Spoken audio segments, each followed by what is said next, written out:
昨天啊下了一天的雨啊，结果呢就没有办法出来骑行。但是呢也好，结果呢在家里啊，自己就学习做了一个分享的视频。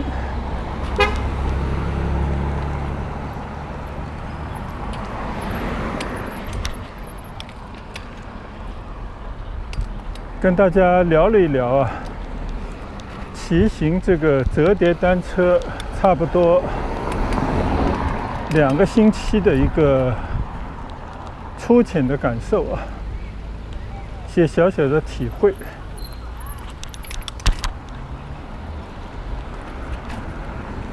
今天呢，其实还是有雨啊，早上呢也是又下了一点小雨。天气预报呢，今天应该也是整天有雨的这么一个预报，但是不同的区域呢可能不太一样。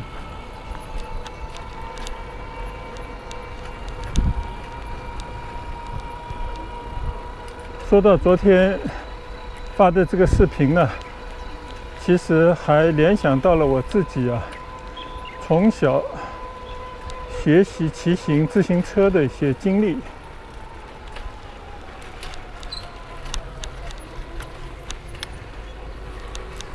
其实呢，也是一种怀旧啊。有人到了一定年纪以后啊，就不知不觉的，就是会想起以前的一些事来，以前的一些人啊，尤其是帮过自己的一些人、亲戚，这种亲情挥之不去的。虽然呢，也一直是在提醒自己啊，还是要活在当下。过去的呢，已然过去，生命呢，永远都是从今天开始。美好生活呢，都在当下和未来。这也是我自己的一个人生哲学啊。所以的话呢，看准的事情啊，就尽快要去做。想好的事情呢，不要犹豫。同时呢，最重要就是取舍，因为生命有限，人的能力、精力都有限啊，只能抓大放小。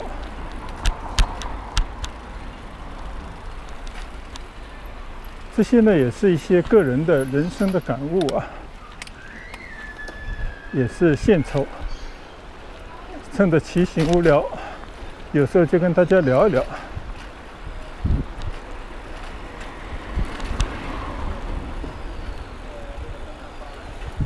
说到昨天啊，因为没有办法骑行，其实呢，在家里也做了不少事。比方说，看了不少人家一些网友发布的他的一些骑行的视频，尤其是有些相对比较年轻的网友啊，他运用这种 APP 的这种能力啊，也了解到了这些骑行需要的一些装备，但是呢，对我来讲几乎都是一无所有啊。骑到这边的话呢，我又感觉就快骑到上次给大家拍凤凰木的这个树的边上了啊。这边停了几台车，可能已经停了好久了吧。所以大家可以看看啊，这个车顶上啊布满着那些散落的花瓣。那些殷红的花瓣啊，还在随风飘落之中。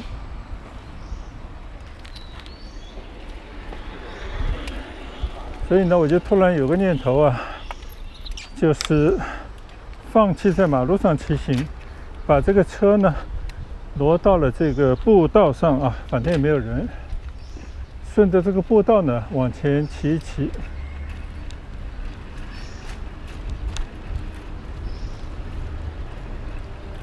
看到这个榕树啊，这个大家可以看看这个盘根错节的这个榕树的这种根啊，有点张牙舞爪，也说明它的生命力的旺盛啊。记得有一回曾经在这个村里见到一棵大榕树，对它的这个垂下很多气根的赞叹不已啊，也跟大家分享过。另外的话呢，在小区啊这个绿道和马路之间呢，这边也有很多的这些算是芭蕉树吧，还是香蕉树啊。其实应该是一种美化环境啊，就是装饰的这么一个作用啊，不是真的要种芭蕉来吃。我对这种芭蕉的叶啊，还有就是南国才有的那种棕榈树啊，或者说我们去过海南岛见到这种椰子树啊，那种一根细细的杆高耸入云，然后结着果子的那种树啊，就觉得南方才有，是一种非常特别的感觉。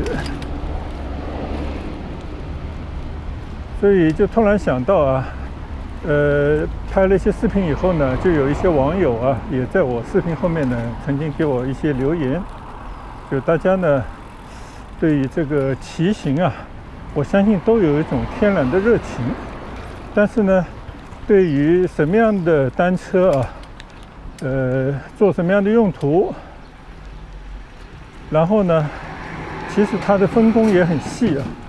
我在昨天这个发布的这个视频当中呢，也跟大家聊了一下我粗浅的一些看法，或者尽我所知呢，也跟大家做了一些分享啊。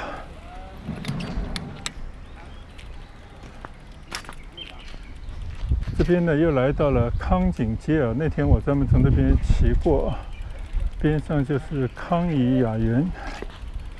我们继续沿着这个步道往前骑骑，也跟大家聊一聊我对这个单车的一个感受。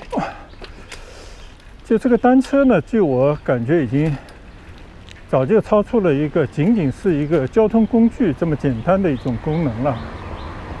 它其实更多的呢是休闲，当然也包括健身，还有呢就是简单的就是那种一边骑一边看看啊，尤其呢骑到那种休闲的步道啊或者单车道上呢，感觉可以看看自然的风光啊，是生活的这种舒心的时刻。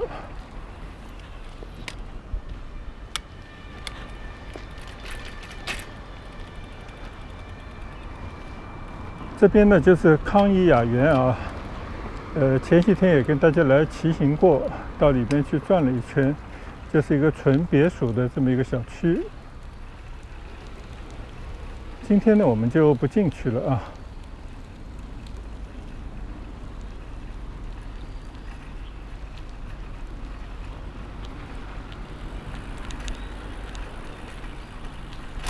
说着呢，就被眼前的一些事物或者景物呢就打断了啊！就刚刚还在说，像这样的单车的骑行啊，现在主要还是用于休闲的多啊。虽然对年轻人来讲啊，有一部分住在城里的年轻人呢，还是把它作为一个最后1公里的这么一个上班的用途。其实我以前也有年轻的同事啊。他们就是每天通过骑行来回好几公里吧，来诊所上班。同时呢也是一种锻炼啊。就当时我还不以为然，但是后来呢发现其实也是这种躲避啊这种拥堵的开车出行、交通拥堵的这样的一种方式吧。但是以我而言呢，我就理解啊，除非是你是专业人士啊，就你会用于，比方说公路赛远程的啊，超过100公里那种长途骑行，也有很多人呢，到这个森林里头啊，那种小路上面去骑行，就是我们说的公路车，这个山地车啊，这种越野功能的这种车呢。其实也是一种方式。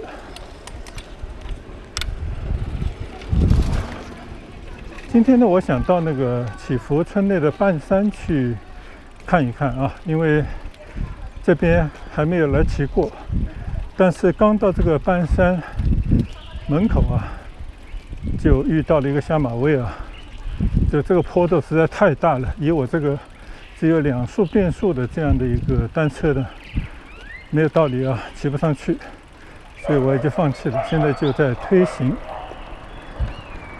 一边推一边聊吧。所以我觉得以目前人啊，现代人这样的一个生活的话呢，单车已经不是一个主要的交通工具，而且呢，也不仅仅是一个年轻人作为一种越野享受刺激的这种工具了。更多的呢，我觉得像包括我这样年龄带的人都可以的，就是怎么样能够带着自己的单车啊，去到一个清静的地方，就那种当天来回的，算是休闲度假吧。到了那个地方呢，到乡下，到村里，甚至呢到田间，当然也可以到湖边，甚至海边，去做一些非常舒适的骑行，看一看城里没有的自然的风光。这样的话呢，就会用愉悦啊，用这种放松来打消一个礼拜的工作的辛劳和生活带来的一些压力。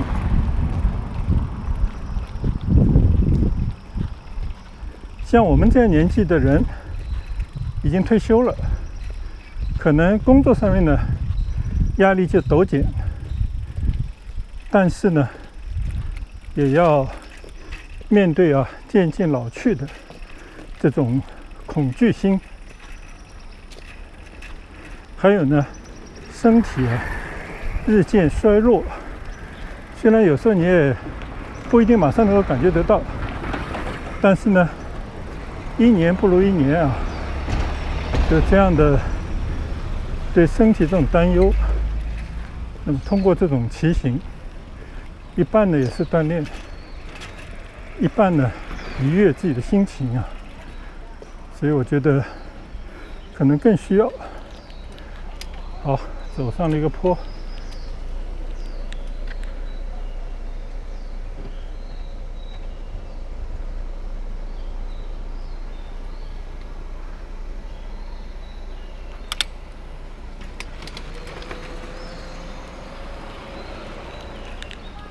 这边呢地势就比较平坦了。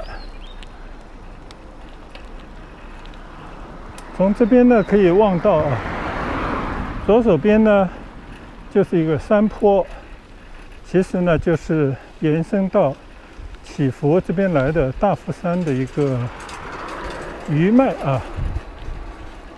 我骑过去看一看啊，这一堵山呢，其实也是天然的祈福新村的一个围墙。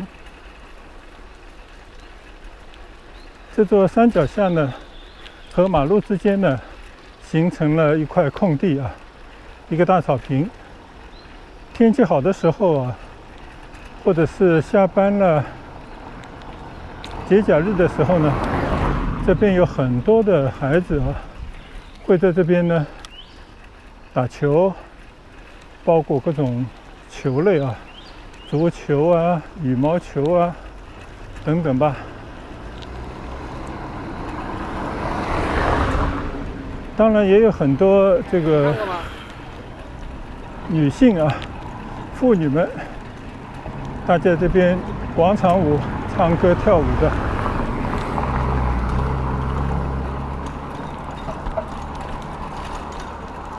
但是呢，对我而言啊，这边呢是我以前经常来爬山的一个地方。所以大家可以看到啊，这边呢就是一个登山的口，上面写着大夫山森林公园啊。这边有很陡的一些台阶，一直到山顶。虽然也不算很高啊，但是确实也是耗费体力的啊。就每次你爬到气喘吁吁的时候呢，就眼前一亮，登顶了。那边呢就有一个山门，出了这个门呢，就进到大夫山里面啊。这个大夫山里面呢，就是完全跟大夫山森林公园连成一片的。你可以从这个门呢，一直走到大夫山的任何地方去啊。但是呢，要走到热闹的，大家都在那边聚集的大夫山的湖边呢，其实蛮远的路，因为我从来没走过。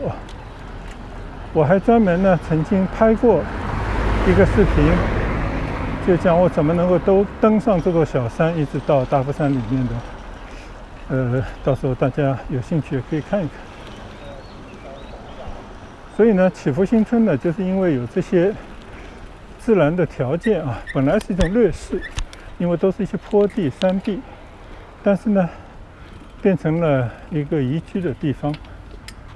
我们现在看到的呢，就是半山的一个商业区，这边有你我他的超市，有祈福大药房，还有一些美容的什么会所。原本呢这边有很多的教育的机构、培训的机构，现在可能都不行了。餐馆呢恐怕也做不起来，因为都做不过那个缤纷汇那边了。那边呢太多餐馆选择，所以很多人呢其实慢慢的也就不一定到这边来了，所以这也是竞争的结果吧，也是没有办法的事。同样啊，边上也有一个很不错的篮球场，所以呢，它还是有很多的这些小区啊，都是自成一体的。这边呢就是迎风阁了啊，我们到里面去走走。迎风阁呢，这是半山的一个高层的住宅小区。以前可能只是开车进来过吧，肯定是没有来走过的。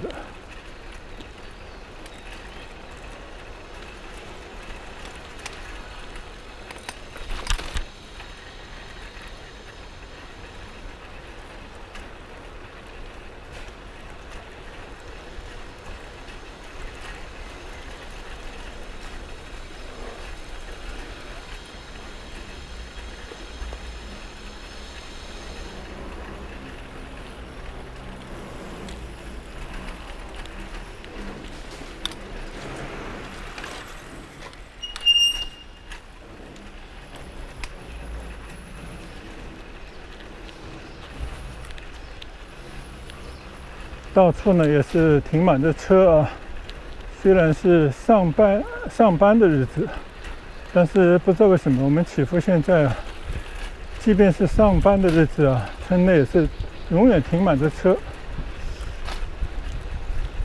可能大家更多的选择用公交系统出行了呢，还是更多的人其实现在没有班上呢？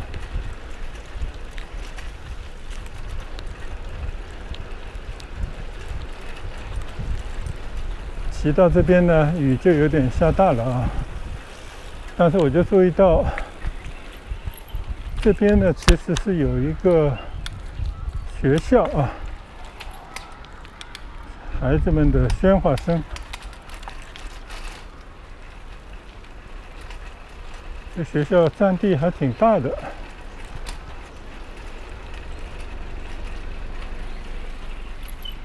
上去看一看啊。这个就是学校，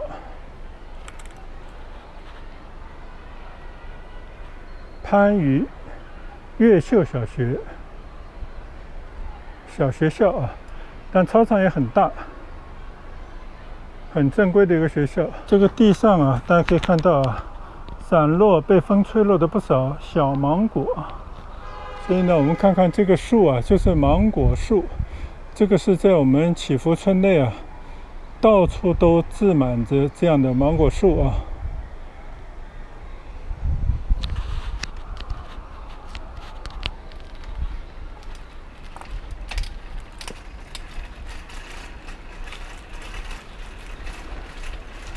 所以这边还是不错啊，专门有停车的地方，同时也有停单车的地方。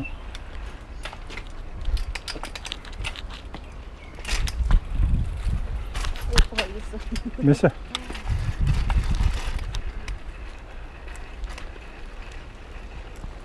这边呢就出到了一个汽车可以外出的这么一个门啊。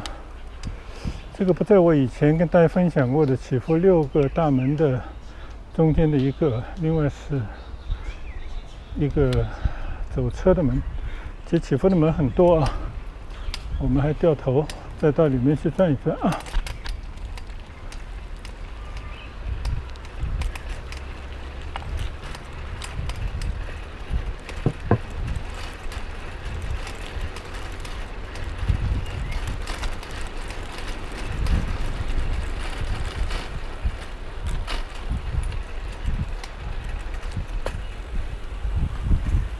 这个雨呢，比刚才好像下得大了一些啊，但是还好，没有大到一个不能坚持的地步啊。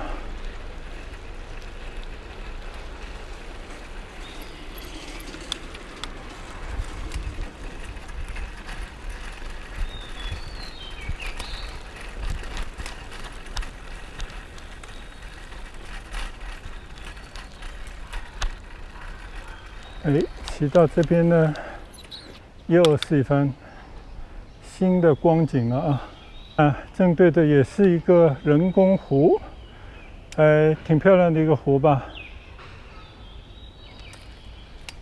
围湖兜一圈吧，这个就有点像我们前几天去过的活力花园，围在那些高楼中间的那个湖啊。只不过呢，这边好像是三面环湖。一边呢是对着半山的一条大马路啊，很不错的一个地方。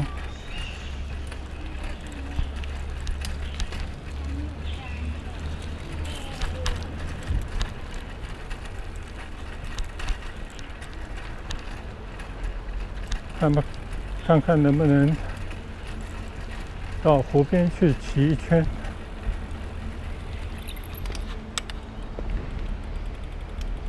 这边这个呢应该是儿童戏水池，到了夏天的时候呢，可能会放一些水在这边，让孩子在这边玩啊。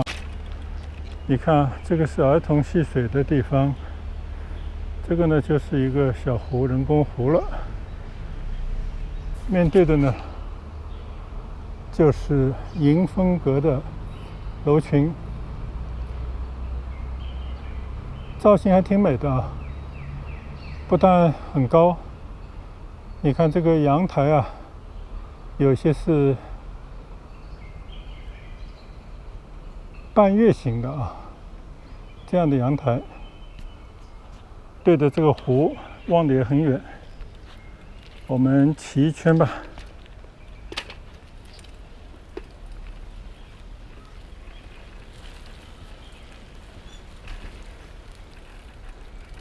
这边看上去是个亭子，其实应该是到地下停车场去的一个拿车的一个楼梯啊。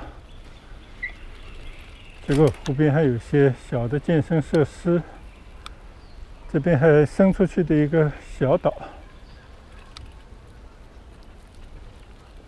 哎，这个感觉是不是不错呢？虽然今天因为下雨的缘故啊，没有什么人在这边休闲。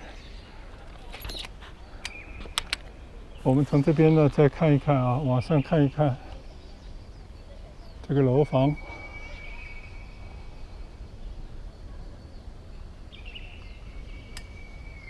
三面啊，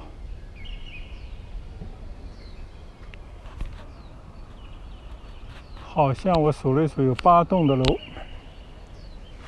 大家从这个湖中央的雨下来的那些小涟漪啊，就可以知道现在在下雨。但是呢，还好雨势不大啊，所以我要赶紧骑了。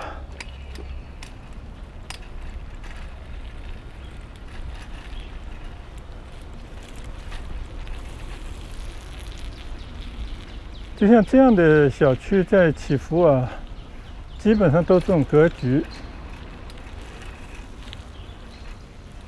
所以呢，从整体设计布置来讲啊，还是预留了很多的一些绿地啊、休闲的空间呢、包括像这些还算蛮大的一个水池，以满足这边广东的朋友们啊，以水为财的这么样的一个心理啊。所以呢，还是照顾得不错啊。照顾到了大家的一个需要。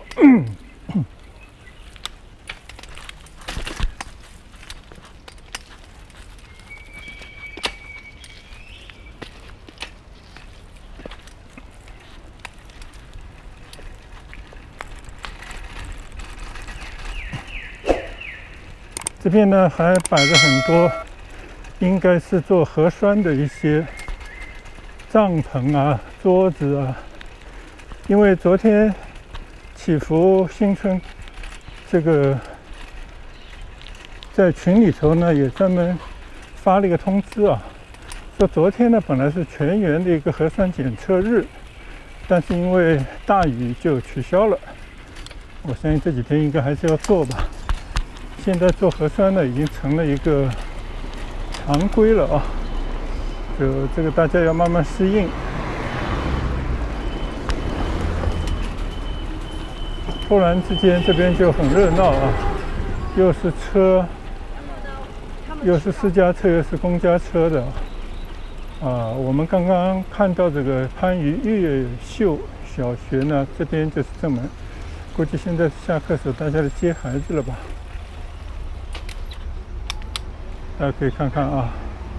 很正气的一个学校，很大的操场，不但可以踢足球啊、篮球，还有非常漂亮的塑胶的跑道。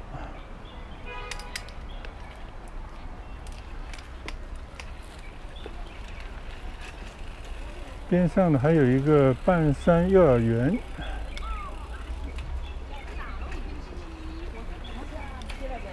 这边呢是8号线、1号线的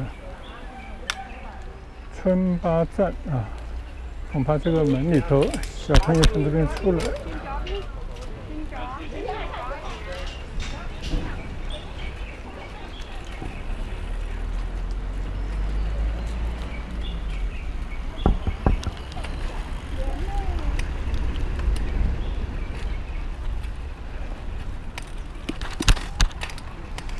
应该都是来接孩子的这些家长，车都停满啊。远的呢就开车，村内的呢就是步行到这边来，因为毕竟都是小朋友、小学生啊，挺不错的一个学校。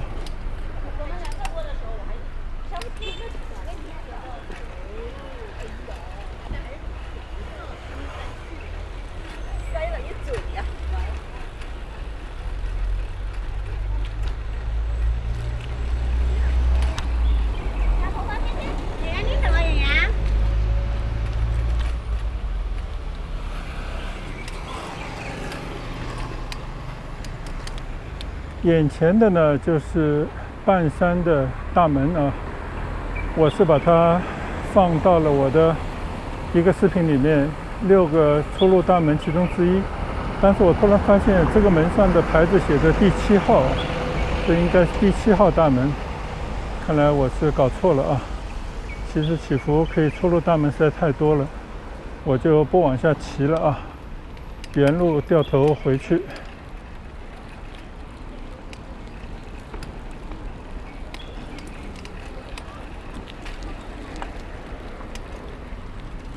这边呢，山泉居 Spring Garden， 正好门开着啊，我们也进去溜达一圈吧。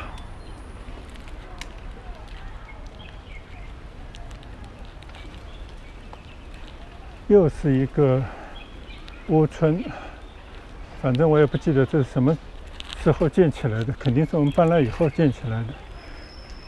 起伏地方太大，我们有很多地方呢都很长时间没来啊，它就发生一些变化，一块空地呢就起了一个小区了。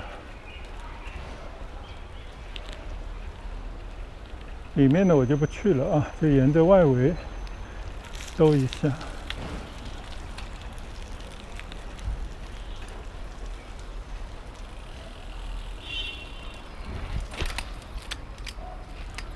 大家可以看一看啊，这边呢靠马路的路口这边呢也是有湖啊。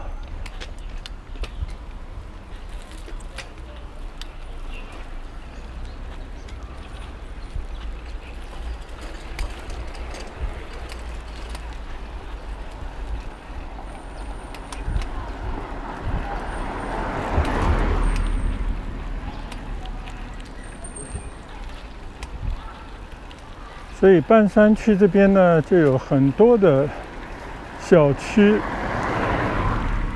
有些呢是紧挨着的，有些呢是隔着马路相望，但是呢有共同的特点。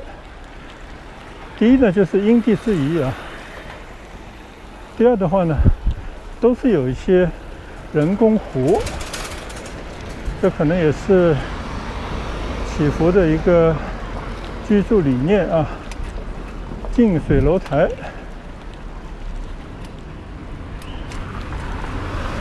看这边呢，还有一个小区叫祈福华庭。像这样的小区呢，我不知道以前来过没有啊。但是呢，我的小孩应该经常来，因为他们有很多的同学都是祈福的子弟啊。到了下课的时候，就会到一些同学的家里，像很多的小区名字呢，我们都从他们那里听到的啊。这个地方呢，大家可以看看啊，也是到了山边了，对吧？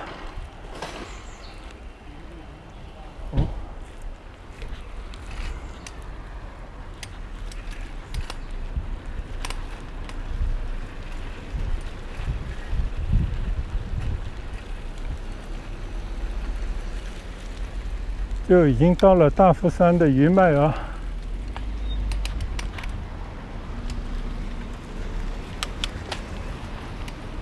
你看这个山势啊，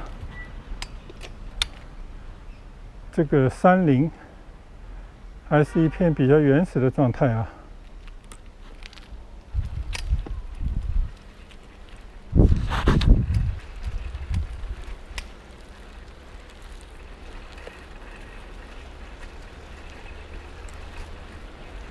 就在这个山脚下起的这些高楼，有一种人在山中的感觉啊。所以呢，我有时候也是觉得啊，现在啊，这个社会啊，愈发的竞争激烈啊。就很多人呢，每天在工作上啊，压力山大，但是呢，不但要咬牙坚持啊，还要呢锐意进取，做出更好的成绩来。所以家庭的这个经济的担子啊，压在这身上，这个压力真的很大。所以呢，在这样的一个巨大的压力底下，人的内心呢，总会有一种可以说是一种积极的逃避心态吧。就是呢，在工作之余啊，在节假日，希望呢能够自己静一静，自己呢能够去到一个地方度个假。那祈福啊，这样的房子呢，就是让大家能够从繁忙的工作状态啊，一回到家呢，就有一种比较放松的这种状态。这个对自己呢是一种慰藉，同时呢也是修身养性啊。所以这个呢，可能就是这种郊区的房子的好处啊。虽然呢也要做出一些牺牲，就是每天上下班的路上要花费更多的一些时间。对面呢是月明轩啊，这边呢就是我们刚刚过来的看到的起伏的大夫山脚下的一片绿地。我们以前经常会把车就停到这边啊，因为平时这边总是有车位。然后呢，就去爬一个山，下山以后啊，有点精疲力尽，就可以坐到车上，开个车回家。但像今天这样的骑单车过来，我觉得还是第一回啊。刚刚呢是一个大上坡啊。现在呢就是下坡，所以骑起来还是挺舒服的。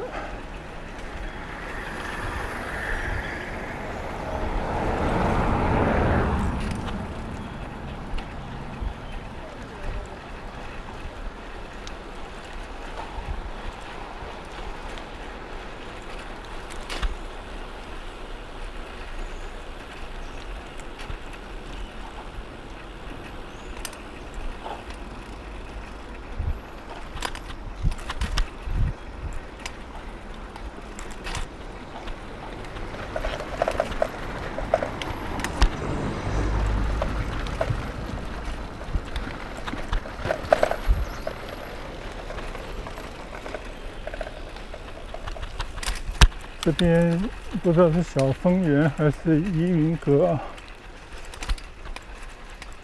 骑进去看一看吧。哦，这里是停车场了啊。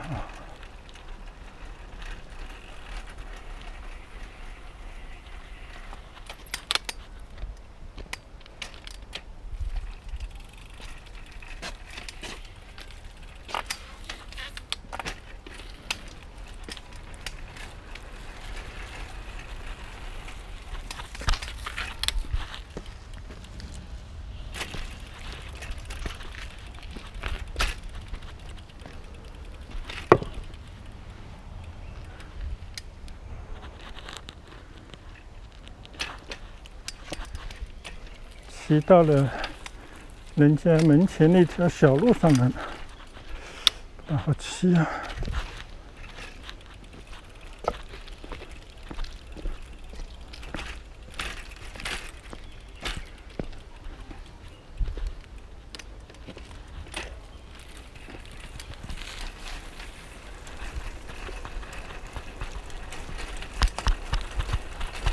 停车场啊。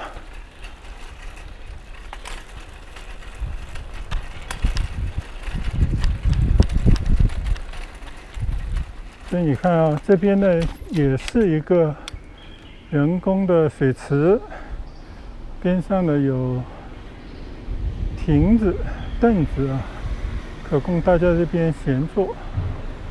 所以每一个小区呢都自成一格，都有这样的一个休闲的地方。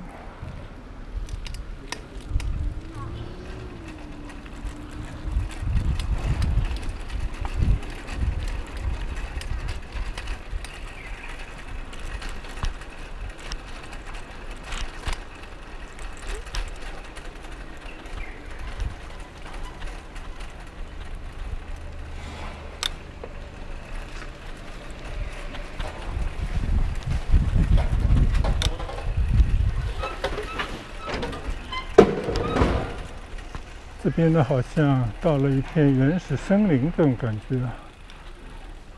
我们找路出去。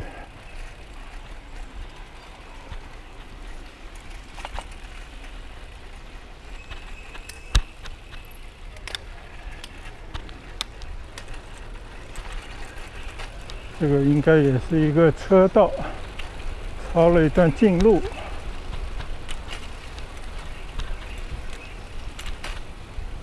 就从这个小丰原的山脚下啊出来了，但是呢，一出来以后呢，我们就面对的一处是消防队啊，消防总队。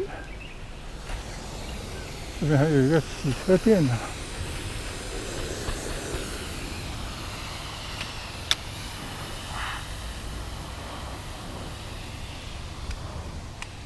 这个消防站呢，以前我们只是路过啊，从来没有近距离的这么打量过它。所以呢，也只有骑着单车的时候才会到处可以瞄一眼，近距离的接触一下。你看这边呢，右手边啊，就是祈福新村的社区党群服务中心啊，现在都挂这样的牌子。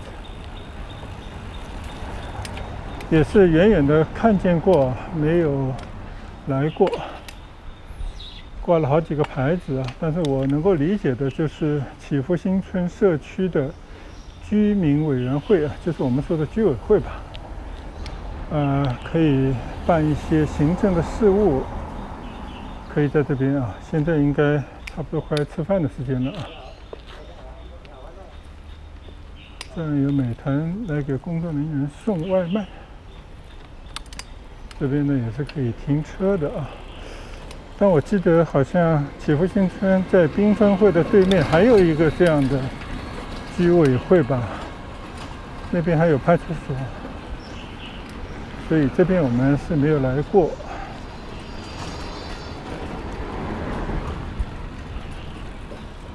今天天气还算生气啊，其实我出来的时候呢就已经飘雨了。就生怕这个雨会下大，所以我今天就没有打算到村外去骑行，就想着就在村内转一转就算了。所以呢，只是在村内啊，去了半山的社区，其实那边有好多的小区，有些呢也骑着单车进到里面去走车观花了一下。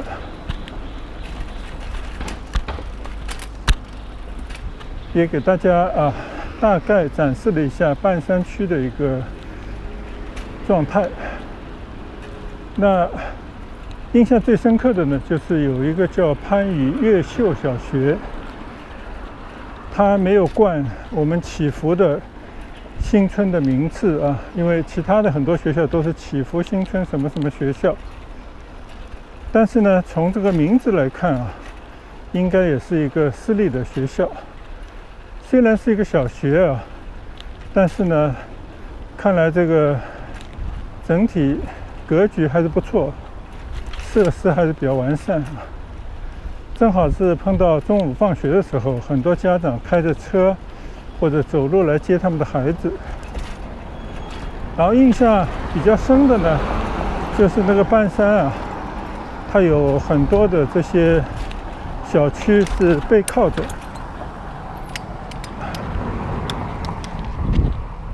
掉了一个东西，我捡一下啊。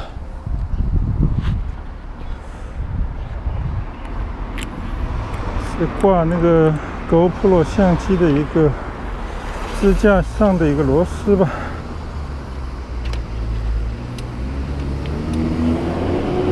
就是那些紧邻大夫山余脉啊，好像身处一个森林公园内的这几个小区。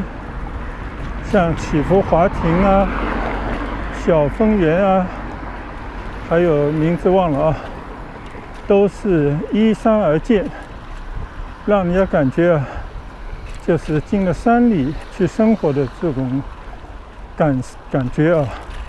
就不知道这些在那些小区里头生活人们他们的真实感受是如何的。所以呢，我们从外面看一看啊，觉得还是挺羡慕啊。回到家以后呢，可以看山观景，身在林中，呼吸呢新鲜的空气啊。然后有见的话呢，可以很容易就去爬一爬山，去大夫山里面去走一走啊，还是不错。而且半山区呢，除了有刚才说到的啊，学校、山林，还有一个自成一体的小的购物中心、商业中心吧，有超市，有药房，当然也有一些餐饮和其他的一些商铺啊。所以基本的生活设施呢，就不出远门，走路就到。交通也挺不错，那边有1号线和8号线的一个蛮大的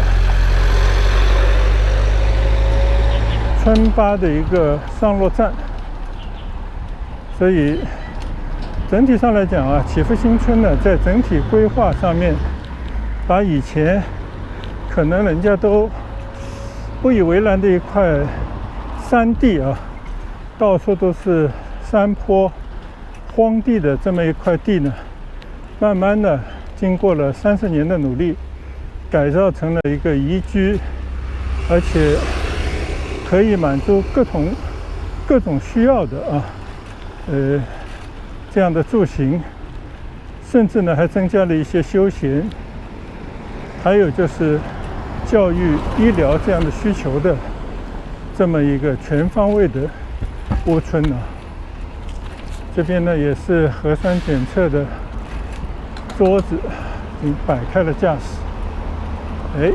这个村巴正好停靠在这个泥瓦滩边上啊，好多小朋友呢就放学了。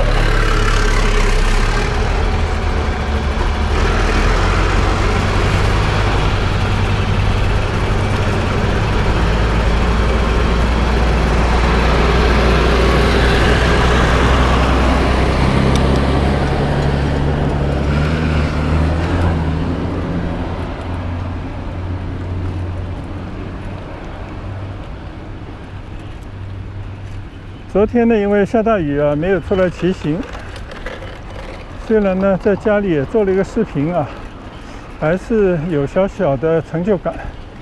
但是很奇怪啊，现在这个骑行啊，好像已经变成了一种需要，变成了一种每天必要做的一个事啊。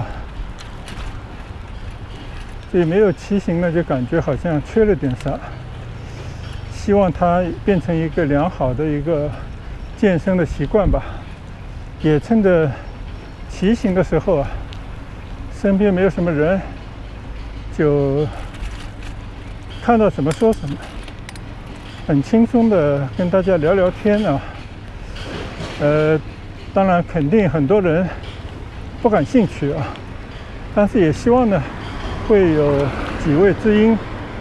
大家呢处于相同的年龄，追求的同样的生活方式啊，需要差不多。那么在这种情况底下呢，大家就有更多的一些交流啊。我觉得这个也是挺不错的一个分享的一种方式和渠道吧。那我这边呢已经是拐到了我居住的一条小街上了啊，所以呢，今天趁着这个雨没有下下来，或者是不是昨天下的太多了，他也得喘息一下啊。在这样的一个机会呢，就又出来骑行了一大圈，跟大家再聊一聊。谢谢大家的一贯支持和观赏。那我们今天呢，就骑行到此结束吧，拜拜。